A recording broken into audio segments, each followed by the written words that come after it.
나이가 들수록 사람들은 관계를 늘려야 한다고 믿습니다. 외로움이 두렵기 때문입니다. 그러나 저는 정반대로 말씀드리고 싶습니다. 노년의 인간관계는 넓히는 것이 아니라 정리하고 선별하는 것에서 삶의 품격이 결정됩니다. 젊을 때는 인간관계가 곧 생존이었습니다. 회사, 거래처, 친목, 모임, 가족 행사까지 만나지 않으면 일이 막히고 인정받지 못하고 뒤처질 것 같은 불안이 우리를 움직였습니다. 하지만 은퇴 이후에도 그 방식 그대로 사람을 붙잡고 살면 관계가 우리를 살리는 것이 아니라 우리를 소모시키기 시작합니다. 그리고 그 소모는 몸이 아니라 마음부터 무너뜨립니다. 노후에 가장 위험한 착각은 예전 인연이니까 계속 이어야 한다는 생각입니다. 인연은 시간을 먹고 자라지만 모든 인연이 성숙해지는 것은 아닙니다. 어떤 인연은 시간이 지나며 더 깊어지지만 어떤 인연은 시간이 지나며 더 얄팍해지고 더 계산적으로 변합니다. 젊을 때 함께 울고 웃던 친구도 노년에는 서로의 사정이 달라지며 언어가 바뀝니다. 말이 달라진다는 것은 마음이 달라졌다는 뜻이기도 합니다. 예전에는 괜찮아, 네가 최고야 라고 말하던 사람이 어느 순간부터는 그 나이에 아직 그것도 못했어 라는 식으로 평가하기 시작합니다. 여기서 많은 분들이 상처를 받습니다. 그런데 상처받은 뒤에도 관계를 끊지 못하는 이유는 단 하나입니다. 추억 때문입니다. 추억은 따뜻하지만 추억만으로 오늘의 나를 지탱할 수는 없습니다. 노후의 관계는 오늘의 나를 기준으로 재정렬해야 합니다. 저는 노년의 인간관계를 세 종류로 나눠보라고 권합니다. 첫째는 나를 살리는 사람입니다. 만나고 나면 마음이 정돈되고 숨이 편해지고 괜히 삶을 다시 붙들고 싶어지는 사람입니다. 이 사람은 반드시 말이 많지 않아도 됩니다. 오히려 말이 적어도 그 침묵이 편안한 사람입니다. 둘째는 나를 흔드는 사람입니다. 만나면 자꾸만 비교하게 만들고 내가 부족한 사람처럼 느껴지게 하고 돌아오는 길에 마음이 불편해지는 사람입니다. 셋째는 나를 소비하는 사람입니다. 부탁이 많고 연락은 늘 자기 필요할 때만 오고 내가 해준 것에 대해서는 당연하게 여기고 해주지 않으면 서운해하는 사람입니다. 이 세 부류 중 노후에 가장 멀리해야 할 사람은 둘째와 셋째입니다. 왜냐하면 노년은 회복력이 젊을 때처럼 빠르지 않기 때문입니다. 한번 흔들린 마음은 며칠이 아니라 몇 달을 끌고 갈 수 있습니다. 한번 소비당한 자존감은 다시 채우기가 어렵습니다. 여기서 많은 분들이 묻습니다. 그래도 사람이 없으면 더 외롭지 않습니까? 중요한 것은 사람의 수가 아니라 관계의 질입니다. 외로움은 타인이 없어서 생기는 것이 아니라 내가 나 자신과 함께 있지 못해서 생깁니다. 사람들 틈에 있어도 외로운 사람이 있고 혼자 있어도 충만한 사람이 있습니다. 노후에 필요한 것은 관계를 늘리는 기술이 아니라 혼자 있어도 무너지지 않는 마음의 중심입니다. 그 중심이 생기면 관계는 선택이 됩니다. 선택이 되는 순간부터 인간관계는 더 이상 고통이 아니라 생활의 한 부분으로 정리됩니다. 노년의 관계를 정리하려면 먼저 마음속에 남아있는 의무감부터 점검해야 합니다. 내가 먼저 연락해야 예의지, 내가 챙겨야 인간이지, 내가 참고 넘어가야지, 이런 생각들이 습관이 되어 있는 분들이 많습니다. 하지만 저는 묻고 싶습니다. 그 예의가 과연 나를 살렸습니까? 그 인간됨이 과연 나를 지켜줬습니까? 참고 넘어간 일이 정말로 관계를 깊게 만들었습니까? 오히려 대체로는 반대입니다. 내가 참고 넘어갈수록 상대는 더 쉽게 선을 넘고 내가 챙길수록 상대는 더 당연하게 받아들입니다. 예의는 상호적일 때 아름답습니다. 일방적 예의는 결국 자기 희생이 되고 자기 희생은 노년에 가장 빠르게 마음을 늙게 합니다. 관계를 정리할 때 가장 중요한 기준은 그 사람이 나를 존중하는가입니다. 존중은 거창한 것이 아닙니다.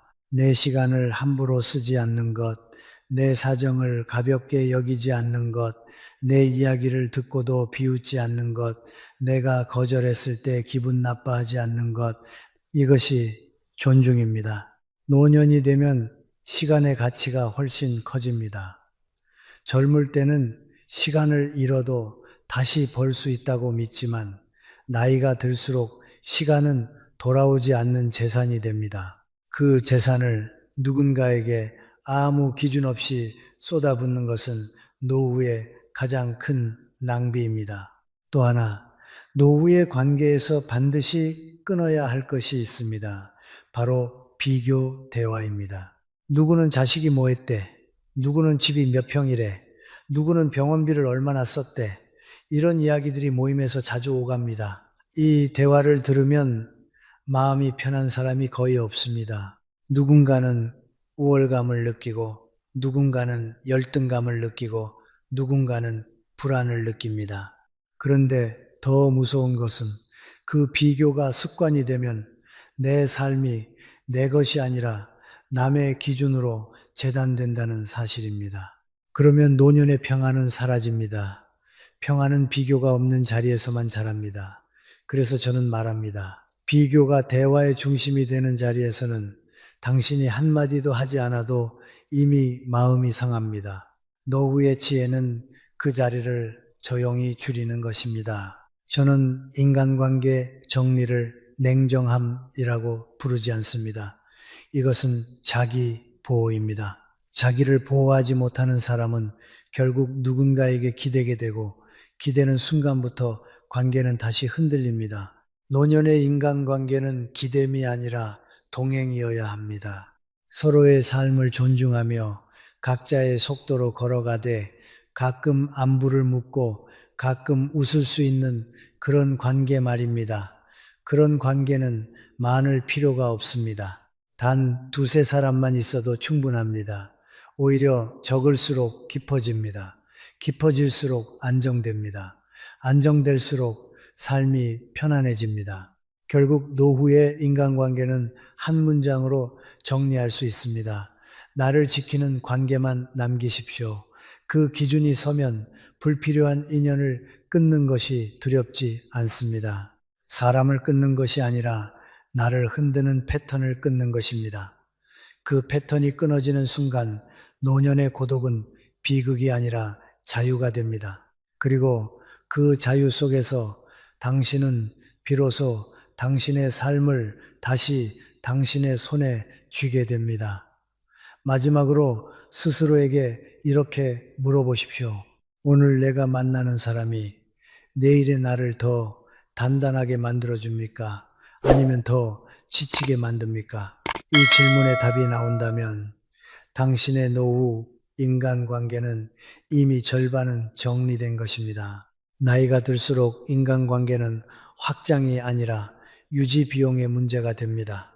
젊을 때는 사람을 많이 알면 기회가 늘어난다고 믿었습니다. 그런데 노년에는 반대로 사람이 늘수록 마음의 소음이 커집니다. 연락을 받아야 하고 답장을 해야 하고 모임에 나가야 하고 경조사를 챙겨야 하고 때로는 원치 않는 감정 노동까지 해야 합니다. 이때 많은 분들이 스스로를 속입니다. 사람이 많아야 외롭지 않다. 하지만 실제로는 사람이 많을수록 외로움이 줄지 않습니다. 오히려 진짜 내 편이 없는 자리에서는 더 공허해집니다. 그래서 노년의 관계는 누가 내 인생에 남을 사람인가를 정하는 기술이 아니라 누가 내 마음을 빼앗아 가는가를 알아차리는 감각에서 시작합니다. 관계를 정리하려면 먼저 신호를 읽어야 합니다. 사람은 말로만 상처를 주지 않습니다. 태도로 상처를 줍니다. 예를 들어 만나기만 하면 내 인생을 평가하는 사람이 있습니다. 왜 아직도 그걸 해? 그 나이에 그렇게 하면 안 되지. 자식은 그렇게 키우는 게 아닌데 이런 말들은 조언처럼 들리지만 사실은 존중이 없는 말입니다. 조언은 상대를 살리지만 평가는 상대를 무너뜨립니다. 또 어떤 사람은 내 이야기를 들으면서도 결론은 늘 자기 이야기로 끝냅니다. 내가 힘들다고 말하면 나는 더 힘들었어로 돌아갑니다. 이런 관계는 대화가 아니라 경쟁이 됩니다. 경쟁이 된 관계는 오래 갈수록 내 마음을 닳게 합니다. 노년에는 마음이 닳는 속도가 인생을 결정합니다. 몸이 아니라 마음이 먼저 무너지기 때문입니다. 여기서 중요한 기준 하나를 드리겠습니다. 관계를 유지할지 정리할지 판단할 때 그 사람을 만난 뒤 내 마음이 어떤가를 반드시 체크하십시오. 만난 뒤 마음이 편안해지는 사람이 있고 만난 뒤 괜히 불안해지는 사람이 있습니다. 만난 뒤 생각이 정리되고 숨이 쉬어지는 사람이 있고 만난 뒤 집에 와서도 계속 말이 맴도는 사람이 있습니다. 후자는 대부분 내 에너지를 가져가는 관계입니다. 노후에는 이 관계를 그대로 두면 나중에 병으로 나타납니다. 스트레스는 늘 마지막에 몸으로 찾아옵니다. 그렇다면 정리를 어떻게 해야 합니까? 많은 분들이 관계를 끊는다고 하면 싸우고 끊어야 하나라고 생각합니다. 아닙니다. 노년의 정리는 조용한 거리두기가 대부분입니다. 싸우지 않아도 됩니다. 설명하지 않아도 됩니다. 왜 연락을 안 하냐는 질문에 다 대답할 필요도 없습니다. 연락 빈도를 줄이고 만남의 횟수를 줄이고 깊은 이야기를 덜 나누는 것만으로도 관계는 자연스럽게 재정렬됩니다. 특히 상대가 나를 존중하지 않는 관계에서는 설명이 오히려 나를 더 지치게 합니다. 이해하려는 사람은 설명하지 않아도 태도에서 알아차립니다. 이해하지 않으려는 사람은 아무리 설명해도 결국 자기 방식대로 해석합니다. 그러니 노후에는 설명보다 선이 중요합니다. 선을 그으면 관계는 그 선을 기준으로 살아남거나 멀어집니다. 하지만 거리두기를 할 때 마음에 죄책감이 올라오는 분들이 있습니다. 그래도 오래 봤는데, 그래도 내가 먼저 도와줬는데, 그래도 인연인데, 이 죄책감이 노년을 괴롭힙니다. 그래서 저는 죄책감을 해부해 보라고 말합니다. 그 죄책감은 상대에게 미안해서가 아니라 좋은 사람으로 보이고 싶은 습관에서 나오는 경우가 많습니다. 젊을 때는 착한 사람이 살아남는 전략이었을지 모릅니다. 하지만 노년에는 착한 사람 콤플렉스가 나를 희생시키는 족쇄가 됩니다. 착함은 미덕이지만 내가 무너질 정도의 착함은 미덕이 아닙니다. 그것은 자기 방치입니다. 또 하나, 노년의 인간관계에서 반드시 줄여야 하는 것이 경조사 의무입니다. 이 부분은 민감하지만 현실입니다. 젊을 때는 한번 얼굴 비추면 관계가 유지되는 것 같았습니다. 그런데 나이가 들수록 경조사는 점점 많아지고 비용도 커지고 몸도 따라주지 않습니다. 그럼에도 불구하고 안 가면 인간관계가 끝난다는 두려움 때문에 억지로 다니다가 정작 내 삶은 텅 비게 됩니다. 이제부터는 기준을 세우십시오. 정말 가까운 사람, 진짜 마음을 나누는 사람, 내 삶을 존중하는 사람에게만 에너지를 쓰십시오. 그렇지 않은 관계는 의무로 이어가면 결국 원망이 남습니다. 원망이 쌓이면 그 관계는 이미 끝난 관계입니다. 다만 형식만 남아있을 뿐입니다. 그럼 남겨야 할 관계는 어떤 관계입니까? 저는 노년의 좋은 관계를 말이 없어도 편한 관계라고 정의합니다. 무엇을 해야만 친한 것이 아닙니다. 매주 만나야 좋은 친구가 아닙니다. 가끔 연락해도 마음이 이어지는 사람이 진짜입니다. 그리고 무엇보다 내가 나의 부족함을 숨기지 않아도 되는 사람이 진짜입니다. 노년에는 성공 이야기보다 실패 이야기, 건강 이야기, 두려움 이야기 이런 것들이 더 많이 나옵니다. 그때도 나를 깎아내리지 않고 가볍게 웃어 넘기지 않고 그럴 수 있다라고 받아주는 사람이 있으면 됩니다. 그런 사람이 한 명만 있어도 노후는 버틸만 합니다. 마지막으로 관계를 정리하는 것만으로는 충분하지 않습니다. 관계를 줄이면 빈자리가 생깁니다. 그 빈자리를 다시 쓸모없는 관계로 채우면 소용이 없습니다. 빈자리는 나로 채워야 합니다. 책을 읽고, 걷고, 작은 취미를 만들고, 조용히 집을 정리하고, 내 마음을 관찰하는 시간이 필요합니다. 혼자 있는 시간을 견디는 것이 아니라 혼자 있는 시간을 누리는 훈련을 해야 합니다. 그러면 인간관계는 더 이상 생존이 아니라 선택이 됩니다. 선택이 되면 두려움이 줄고 두려움이 줄면 노년의 얼굴이 달라집니다. 표정이 달라지고 말투가 달라지고 인생의 속도가 달라집니다. 노년의 인간관계는 결국 한 가지 원칙으로 귀결됩니다. 나를 소모시키는 관계는 예의로 유지하지 말고 나를 살리는 관계는 조용히 깊게 하라. 이 원칙을 마음에 새기십시오. 관계는 많을수록 든든한 것이 아니라 맞지 않는 관계가 많을수록 위험합니다. 이제는 사람을 늘릴 때가 아니라 마음의 평안을 늘릴 때입니다. 나이가 들수록 인간관계를 정리하는 기준은 점점 단순해져야 합니다. 그런데 많은 분들이 오히려 더 복잡하게 생각합니다. 끊으면 미안하다. 참아야 어른이다. 그래도 사람이니까 같은 말로 스스로를 설득하지요. 하지만 노년의 인간관계는 도덕 시험이 아닙니다. 내 남은 시간과 마음을 어디에 쓰겠다는 결정입니다. 그래서 저는 두 번째 단계에서 이렇게 묻습니다. 그 사람은 내 삶에 평안을 주는가? 아니면 불안을 남기는가? 이 질문에 답이 나오면 그 다음은 기술의 문제입니다. 어떻게 멀어질 것인가? 어떻게 남길 것인가? 어떻게 지킬 것인가? 먼저 관계가 나를 병들게 만드는 대표적인 형태가 있습니다. 첫째, 감정을 강요하는 사람입니다. 만나기만 하면 너는 왜 이렇게 차갑니? 너는 왜 연락이 없니? 너는 사람을 몰라 같은 말로 죄책감을 심습니다. 이런 사람은 내가 행복해지는 걸 원하지 않습니다. 내가 자기 방식대로 움직이기를 원합니다. 둘째, 내 삶을 구경거리로 만드는 사람입니다. 내 가족 이야기, 내 돈 이야기, 내 건강 이야기를 캐묻고 다른 사람에게 옮기고 또 너도 알지 하며 소문을 사실처럼 말합니다. 이런 관계를 오래 두면 결국 내 인생의 주도권이 남의 입으로 넘어갑니다. 셋째, 은근히 무시하는 사람입니다. 대놓고 싸우지는 않지만 말끝마다 깔보는 뉘앙스가 있습니다. 그래, 너는 원래 그런 사람이잖아. 이 한마디가 반복되면 자존감은 조용히 무너집니다. 노년의 자존감은 건강과 연결됩니다. 스스로를 낮게 보는 순간 삶의 의욕도 같이 떨어집니다.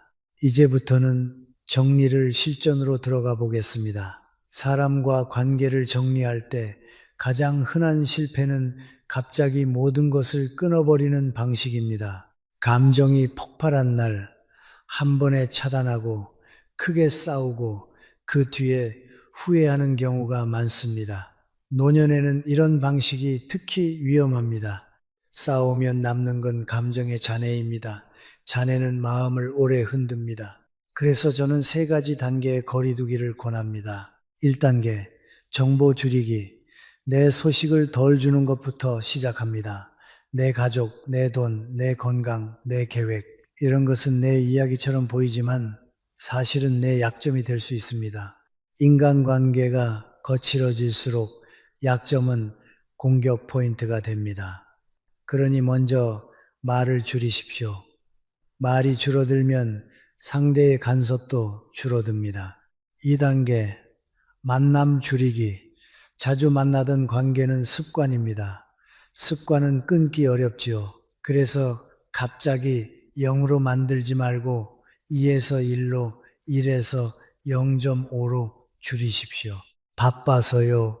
몸이 좀 안 좋아서요. 이 정도면 충분합니다. 노년의 거리두기에는 설명이 많으면 안 됩니다. 설명이 길수록 상대는 반박할 구실을 찾습니다. 3단계, 감정 투자 줄이기. 여기까지 와도 계속 흔들리는 이유는 정 때문입니다. 하지만 정이란 것은 때로 습관적 애착입니다. 감정 투자를 줄이십시오. 상대의 말에 과도하게 반응하지 말고 칭찬도 비난도 짧게 끝내십시오. 반응이 짧아지면 상대의 자극도 줄어듭니다. 그런데 어떤 분들은 이렇게 말합니다. 그래도 완전히 끊으면 외롭지 않나요? 맞습니다. 그래서 세 번째 단계의 핵심은 단순히 줄이는 게 아니라 남길 관계를 동시에 키우는 것입니다. 관계는 비우기만 하면 공허합니다. 건강한 관계로 채워야 합니다. 그럼 남길 관계는 어떤 관계입니까? 저는 기준을 세 가지로 압축합니다. 첫째, 존중. 나를 한 인간으로 대하는가. 둘째, 안전. 내 이야기가 밖으로 새지 않는가. 셋째, 회복. 만나고 나면 마음이 회복되는가. 이 세 가지가 있는 관계는 숫자가 많을 필요가 없습니다. 한두 사람으로도 충분합니다. 오히려 노년에는 관계의 양보다 질의 삶을 결정합니다. 젊을 때는 인맥이 자산이라고 말하지만 노년에는 인맥이 부채가 되는 순간이 옵니다. 그 부채를 정리하지 않으면 나중에는 내 시간이 빚 갚는데 다 쓰입니다. 여기서 꼭 짚고 넘어가야 할 것이 가족 관계입니다. 특히 형제자매, 친척 관계에서 노년이 가장 힘들어집니다. 가족이니까 참아야지 라는 말이 너무 쉽게 나오기 때문입니다. 그러나 가족이라고 해서 무례가 허용되는 것은 아닙니다. 가족은 더 조심해야 합니다. 가족은 더 오래 남기 때문입니다. 형제자매 사이에서 갈등이 생기는 가장 큰 이유는 돈이 아니라 기대입니다. 너는 당연히 이 정도는 해줘야지. 우리는 가족인데 이 기대가 쌓이면 어느 순간부터는 관계가 사랑이 아니라 계약이 됩니다. 계약이 되면 작은 실수도 배신으로 해석됩니다. 그래서 가족에게도 선이 필요합니다. 내 삶의 경계를 지키는 선, 내 시간의 선, 내 돈의 선, 내 감정의 선, 선이 없으면 가족이 가장 깊은 상처가 됩니다. 노년의 인간관계에서 마지막으로 꼭 훈련해야 할 것이 있습니다. 거절을 나쁜 일로 생각하지 않는 훈련입니다. 거절은 상대를 미워해서 하는 것이 아닙니다. 내 삶을 지키기 위해 하는 것입니다. 이번엔 어렵습니다.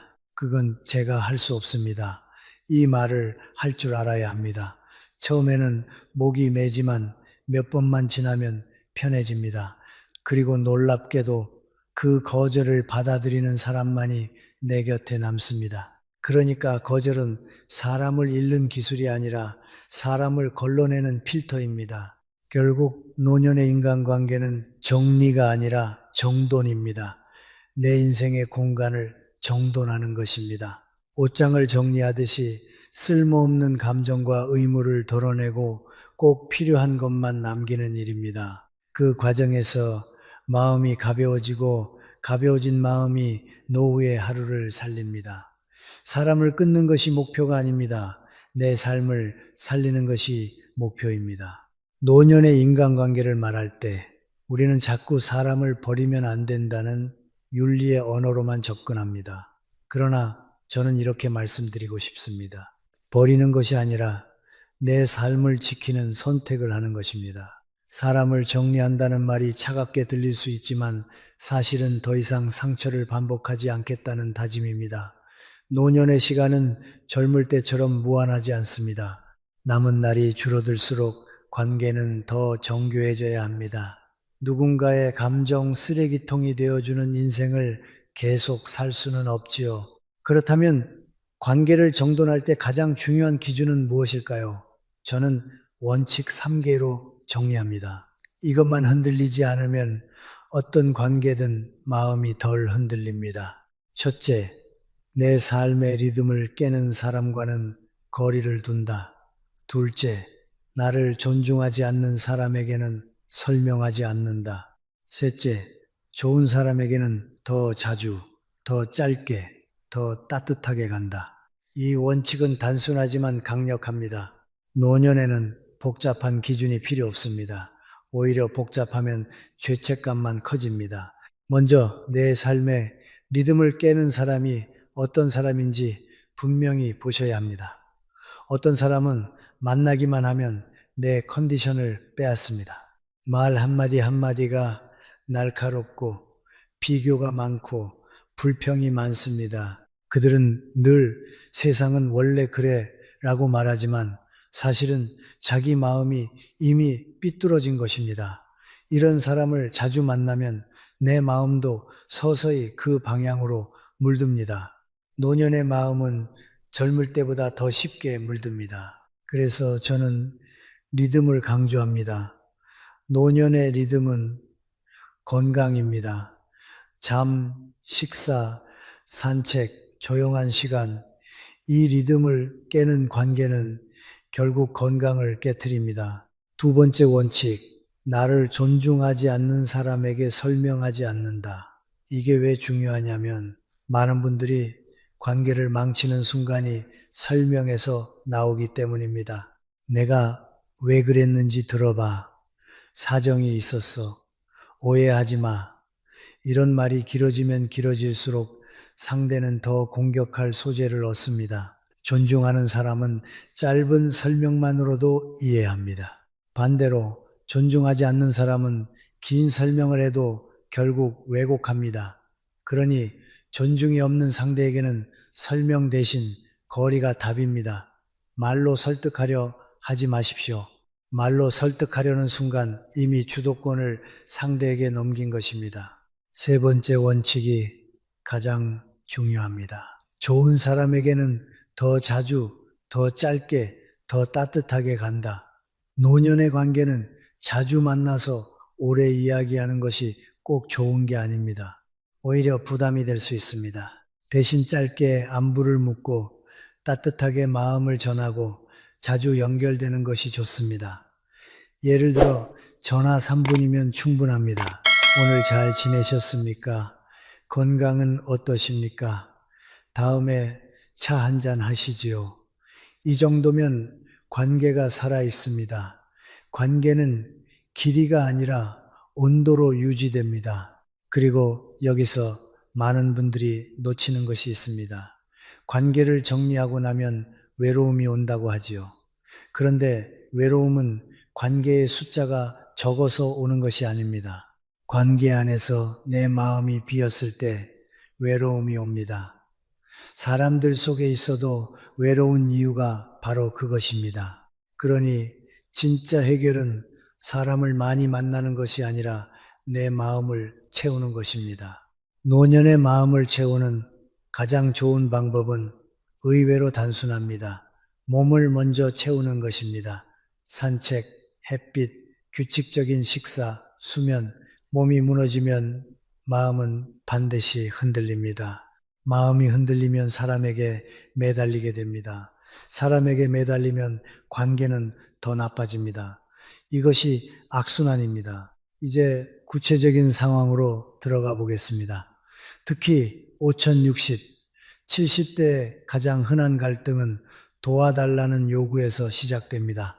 돈, 시간, 돌봄, 부탁. 문제는 그 요구 자체가 아니라 요구가 당연함으로 바뀌는 순간입니다. 네가 해야지.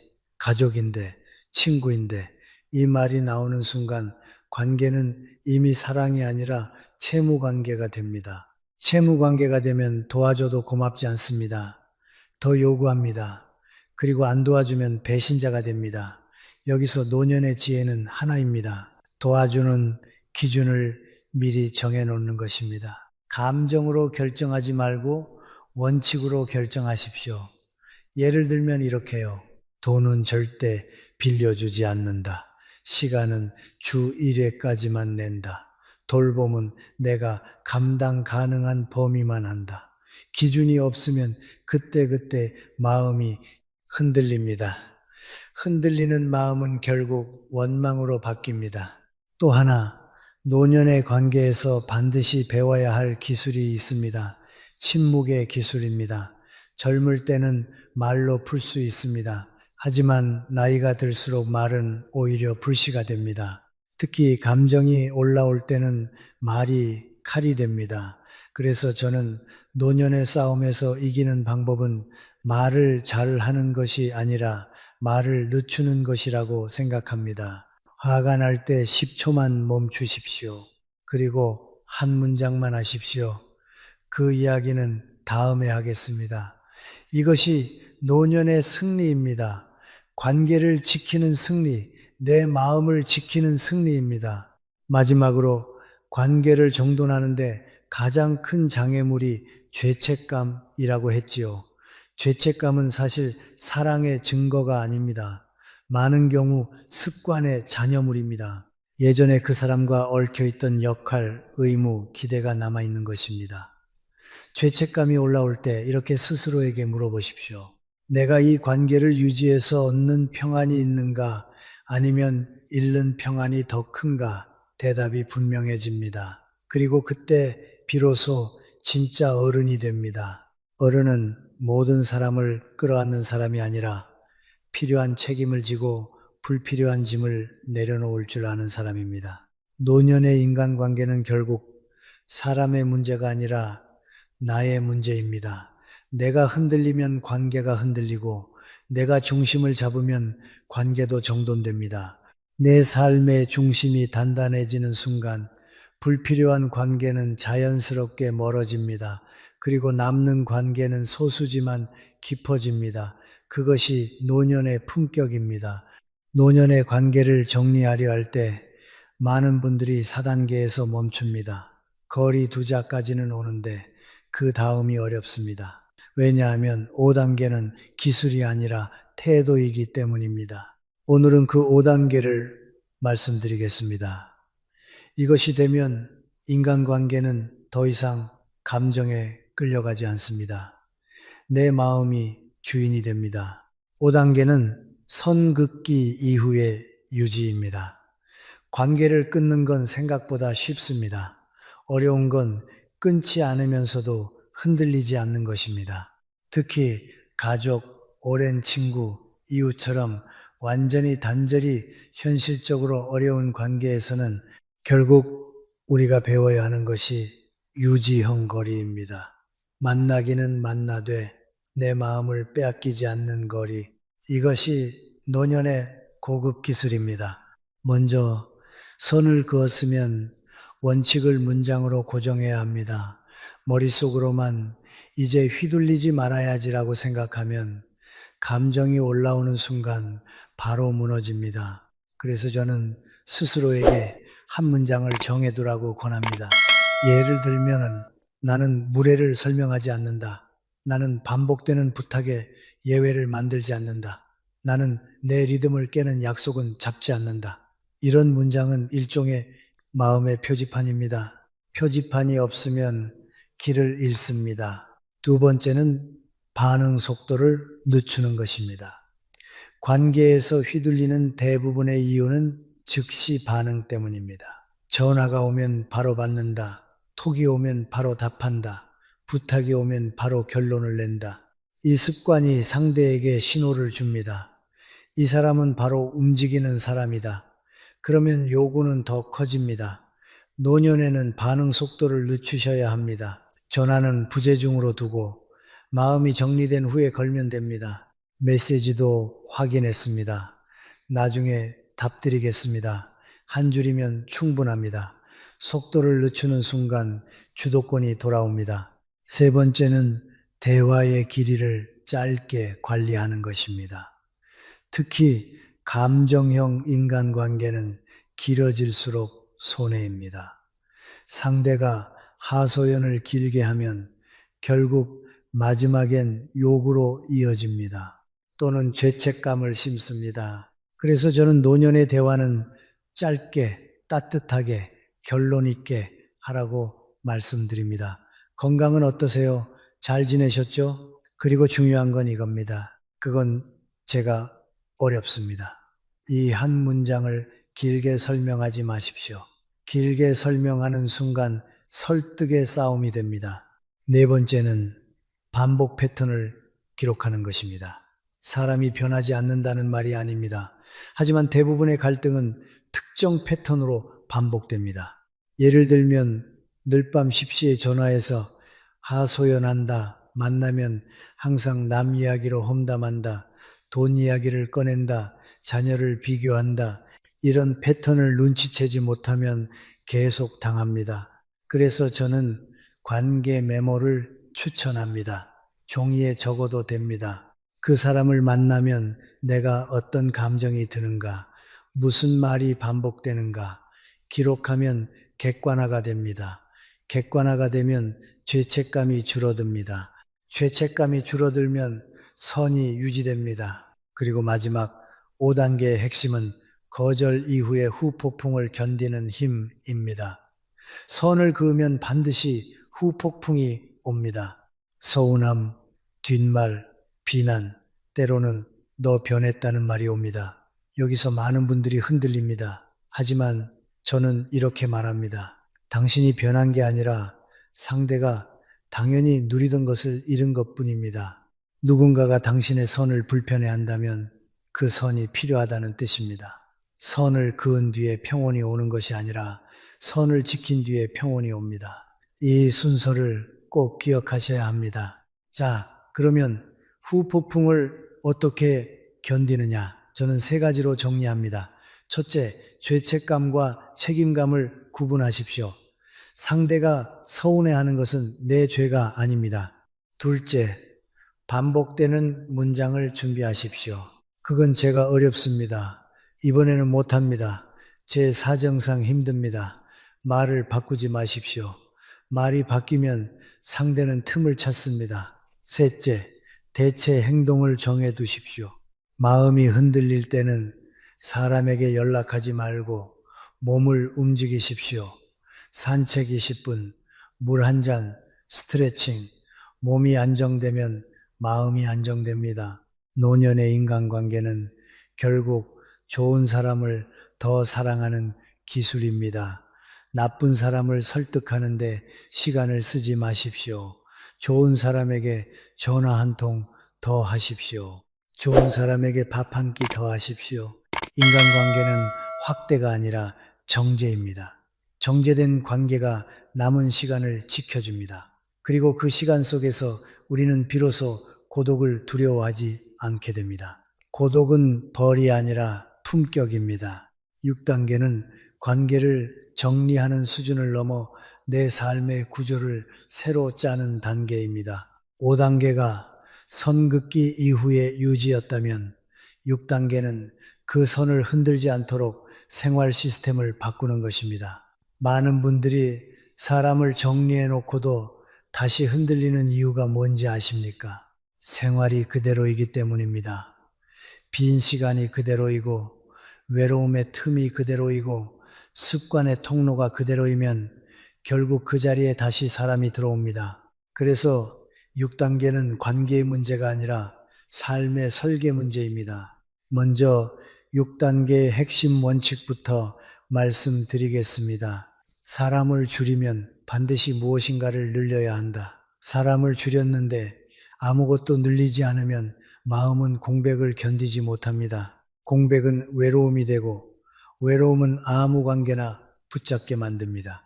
그래서 관계를 정리하는 만큼 다음 셋 중 하나는 반드시 늘려야 합니다. 규칙적인 루틴, 이 의미 있는 역할, 산몸을 쓰는 활동, 이 셋이 채워지면 관계는 줄어도 삶은 무너지지 않습니다. 첫째, 루틴을 시간표로 고정하십시오. 노년에는 마음이 흔들릴 때마다 사람에게 기대고 싶어집니다. 하지만 루틴이 있으면 사람을 찾을 틈이 줄어듭니다. 예를 들면 아침 기상 후 30분 산책, 점심 후 10분 정리, 저녁 식사 후 20분 독서. 핵심은 거창함이 아니라 반복 가능성입니다. 하루에 이 3개의 고정 루틴만 있어도 인간관계의 의존도가 확 내려갑니다. 관계를 지키는 힘은 의외로 철학이 아니라 일정에서 나옵니다. 둘째, 역할을 새로 만드셔야 합니다. 젊을 때는 직장과 가족이 역할을 만들어 줍니다. 그런데 은퇴 후에는 역할이 사라집니다. 역할이 사라지면 사람에게 매달립니다. 왜냐하면 인간은 내가 쓸모 있는 존재라는 감각이 없으면 관계로 자기 가치를 확인하려 하기 때문입니다. 그래서 6단계에서는 작은 역할을 의도적으로 만드셔야 합니다. 동네 도서관 봉사도 좋고, 경로당에서 1시간 도움을 주는 것도 좋고, 교회나 절에서 작은 일을 맡는 것도 좋습니다. 역할이 생기면 관계는 감정이 아니라 기능으로 정리됩니다. 이때부터 관계가 깔끔해집니다. 셋째, 몸을 쓰는 활동을 감정 방파제로 쓰십시오. 인간관계의 상처는 머리로 풀면 끝이 없습니다. 하지만 몸은 정직합니다. 몸을 움직이면 감정은 내려앉습니다.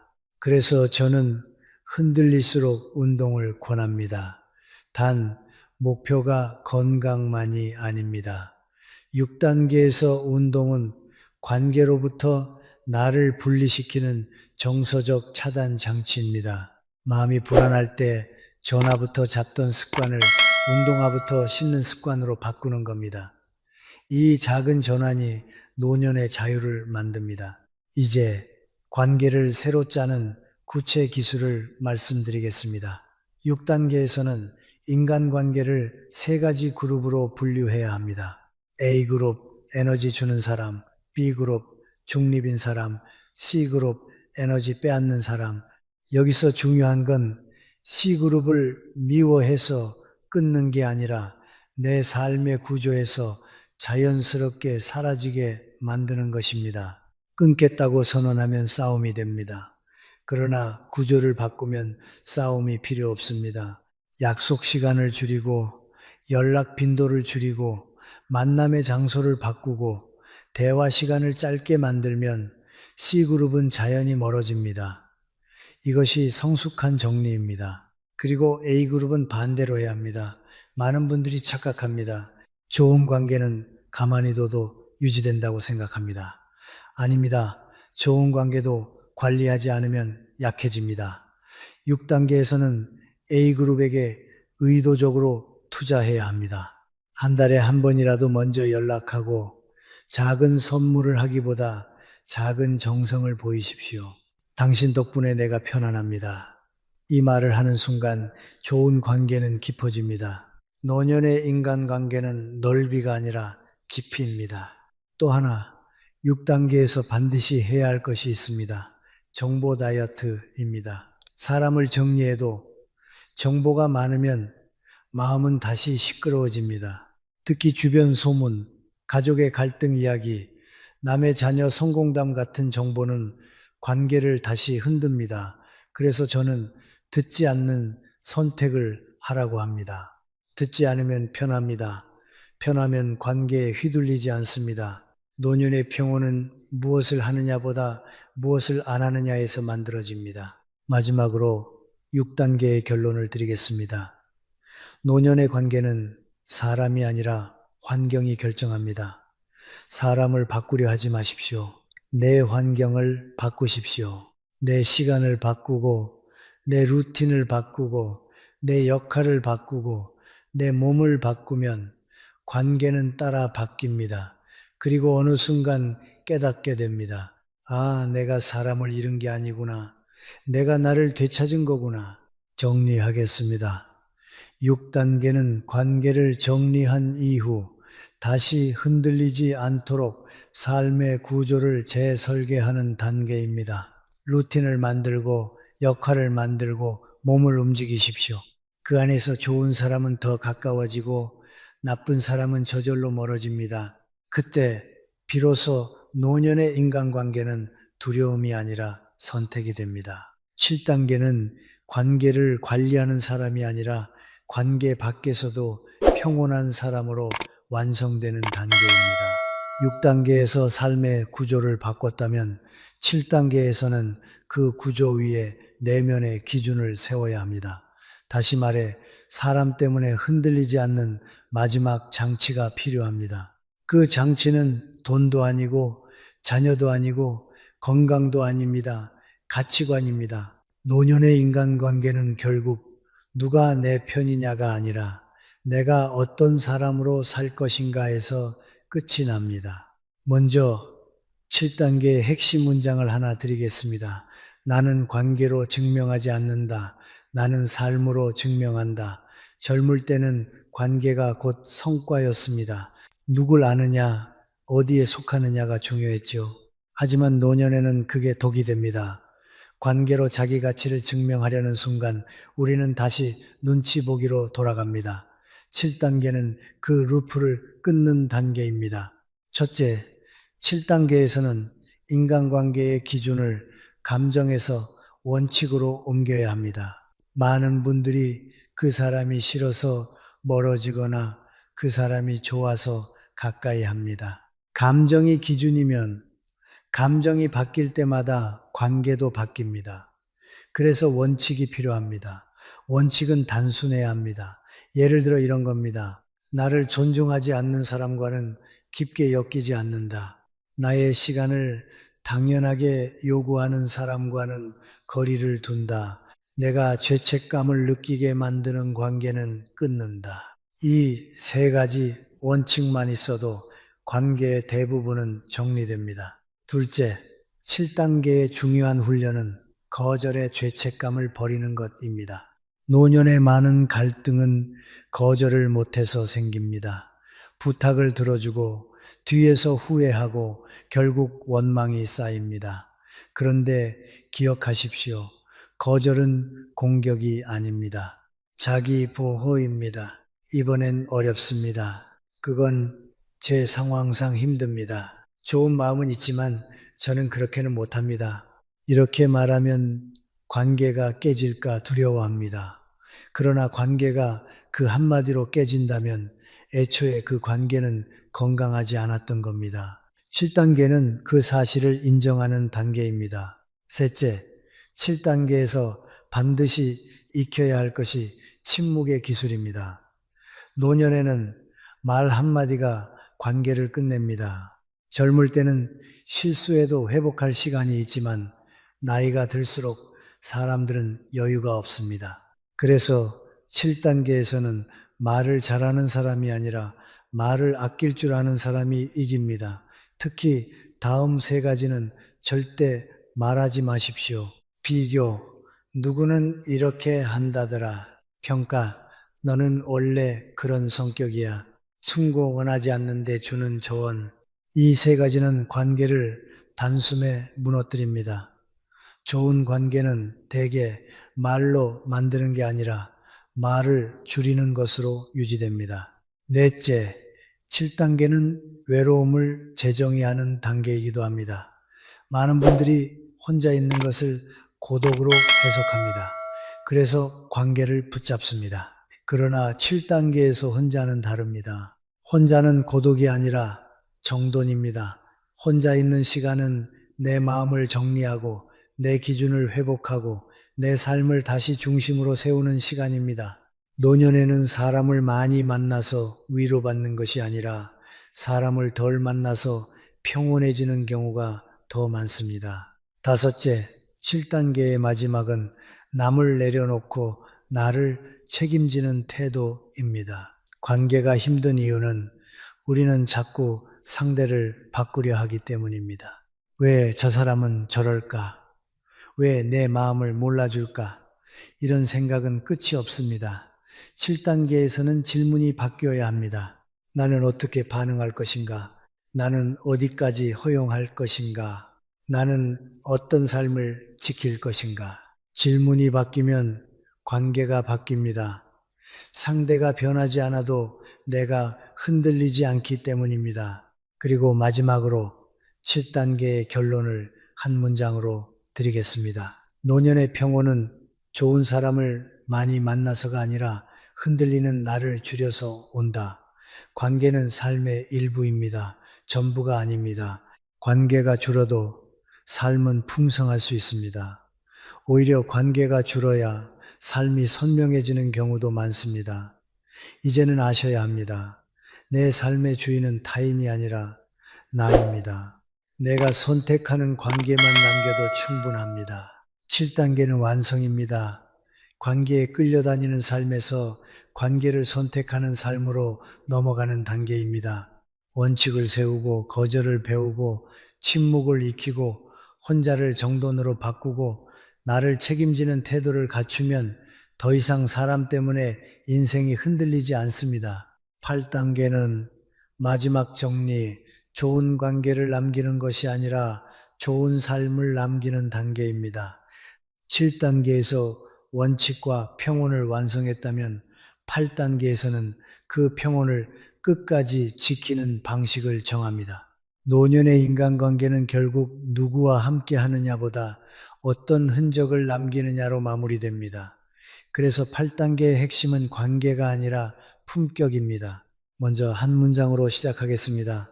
인생의 끝은 사람의 수가 아니라 마음의 무게로 결정됩니다. 사람을 많이 아는 것이 중요한 게 아닙니다. 내 마음을 무겁게 하는 관계를 줄이고 내 마음을 가볍게 하는 삶을 남기는 것이 중요합니다. 첫째, 8단계에서 가장 먼저 해야 할 일은 미련의 정리입니다. 노년의 관계가 고통스러운 이유는 사실 사람 때문만이 아니라 과거에 대한 미련 때문입니다. 그때 내가 조금만 달랐더라면, 저 사람과 끝까지 갔더라면, 왜 나는 인정받지 못했을까? 이런 미련은 관계의 형태로 다시 나타납니다. 과거를 붙잡는 사람은 현재에서도 사람을 붙잡습니다. 8단계에서는 이렇게 결론을 내야 합니다. 지나간 인연은 지나간 자리에서 끝난다. 내 삶은 앞으로 나아가야 합니다. 둘째, 8단계의 실천은 관계의 청구서를 버리는 것입니다. 우리는 은근히 계산합니다. 내가 해준 게 얼만데, 내가 희생한 게 얼만데, 나는 그 사람을 위해 이렇게 했는데, 이 계산은 결국 원망이 됩니다. 그리고 원망은 노년을 가장 빠르게 병들게 합니다. 8단계에서 필요한 태도는 단순합니다. 나는 내가 선택해서 했다. 내가 선택한 행동은 상대의 반응과 무관하게 내 책임으로 남겨야 합니다. 그래야 마음이 가벼워집니다. 셋째, 8단계는 용서가 아니라 분리의 기술을 배우는 단계입니다. 많은 분들이 착각합니다. 마음이 편하려면 용서해야 한다. 용서는 좋은 일이지만 모든 경우에 필수는 아닙니다. 특히 상처가 깊은 관계에서 억지로 용서하려 하면 오히려 자기를 속이게 됩니다. 8단계에서 더 현실적인 방법은 이것입니다. 미워하지 않되 가까이 하지 않는다. 감정은 내려놓되 거리는 유지하는 것입니다. 이게 노년의 지혜입니다. 넷째, 8단계는 남의 평가에서 완전히 졸업하는 단계입니다. 노년에도 사람들은 평가를 두려워합니다. 저 사람은 나를 어떻게 볼까? 나를 무시하지 않을까? 그래서 괜히 과장하고, 괜히 설명하고, 괜히 인정받으려 합니다. 그러나 노년의 평온은 평가에서 벗어날 때 시작됩니다. 8단계의 문장은 이겁니다. 나는 설명하지 않는다. 나는 증명하지 않는다. 내 인생은 내 인생입니다. 이해받지 못해도 괜찮습니다. 모든 사람에게 좋은 사람일 필요가 없습니다. 다섯째, 8단계에서 반드시 갖춰야 할 것은 작은 품격입니다. 품격은 큰 말이 아닙니다. 노년의 품격은 아주 작은 습관에서 나옵니다. 약속을 줄이되 한 약속은 지킨다. 말을 줄이되 필요한 말은 따뜻하게 한다. 남을 돕되 자기 희생으로 돕지 않는다. 관계를 끈되 비난으로 끊지 않는다. 이런 작은 태도가 쌓이면 남는 것은 관계가 아니라 사람이 남기는 분위기입니다. 사람들은 결국 당신이 무엇을 했는지보다 당신 곁에 있을 때 마음이 편했는지를 기억합니다.